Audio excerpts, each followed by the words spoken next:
This is the first time I've eaten properly in 2 months. I know, it's hard being a starving artist. Like, thank you, Tyler. It made us level up a lot. In terms of production value? In terms of production value, creativity, and also I know the crowd, they're masked up and you can't see them singing along, and they're not allowed to stand up, they're not allowed to do this and that, but that they're like dying to do it, and we're like, yeah, okay, like don't make noise, don't clap. At first it was like, don't. It must be hard for a musician also to do that because you rely on the reception of the audience as an artist too. 100%, yeah. And if you don't see that kind of reciprocity, that's your fourth wall, that's your dance partner. Kind of like with a theater also, it's like if I don't feel the reception or I don't feel the vibe, the energy and flow, that's the beauty of theater too, because each and every show can't be replicated. It's only one time that you get to see that. I mean, there were little kind of lights along the way of this kind of dark tunnel.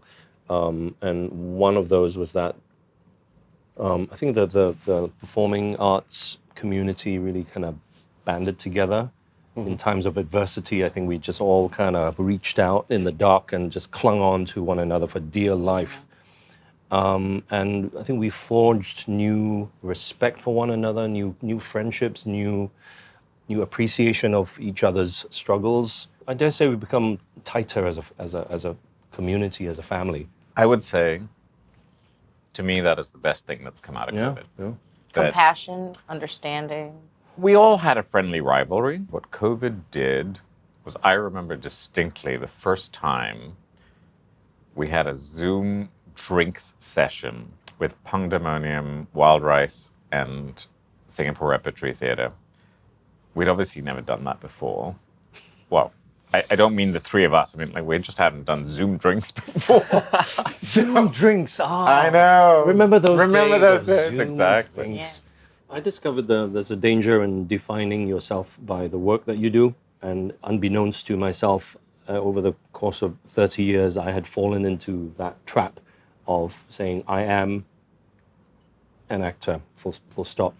And because of the last 2 years of not being able to do as much of that as I, have been fortunate enough to do, it became a question of, okay, if I'm not that, then what the hell Who am I? Am I? It was an existential crisis, and that plunged me into a weird place for quite a while. So if there's anything to learn from it, I think there is more to life than the job that you do. Doesn't identify your character, who you are. And as much as I've given my, everything that I have into what I do, it can't be the be-all and end-all because something like this just takes it away from you, and then you're left with what? There has to be more to your life than that. I think there's definitely a thirst, when they haven't had the convenience of just booking a ticket to watch a show or like going down to the bar to grab a drink. Oh, there's a band, or just going to watch something.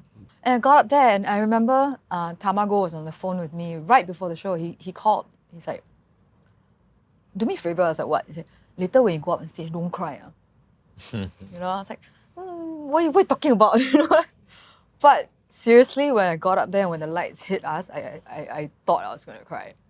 Yeah. And then my friends told me they started to cry because they haven't seen. That's who you are. Yeah. That's the magic moment we're talking about. You can still do the desk girl job, and that's fine. You can be perfectly capable of doing it, but it's not who you are born to be and what you're born to do. Yeah. Right? Like what your passion is inside. When you first see those lights come on, it's like that adrenaline, the rush, the high. It's so natural, and it's just, there she is. It's like, there's where you were missing, right? Time and time again, people saying how wonderful it was to be back in the theatre again, and they didn't realize how much they had missed it, and how much it means to their life, And so I'm hopeful and optimistic that as we are slowly reopening, that people, that hunger and that thirst amongst the community to come back will get them out of their houses and into our shared spaces again. What we have to battle against is, so there are your diehards who are going to come and watch everything we do. But there is a good percentage of the population who have also gotten incredibly used to being in their pajamas on the sofa watching Netflix.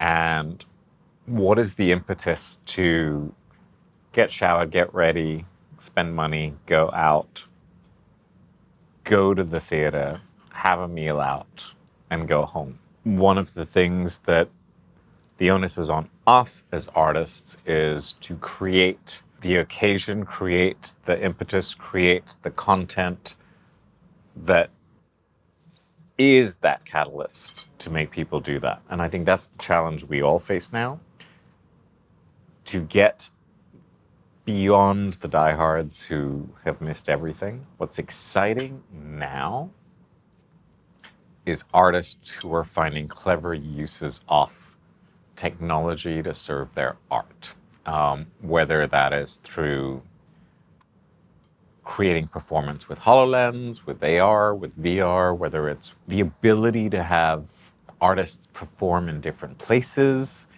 in different countries, but appear on the stage at the same time. There are just amazingly innovative things that are happening now that would not have happened if not for this pandemic. It's pushing and forcing us all to explore new ways of telling stories that, to me, actually are incredibly exciting. Obviously I want to see the bigger scale shows come back and us being able to experience a concert like out of our seats and without the masks on and stuff. But I also want to see like people being very open to more shows that are a bit out of the box as well. Like new content that we've been sitting on for 2 years. I mean, things are going back, but things will change a little bit, and I sure hope they're ready. Yeah. I am. Just come.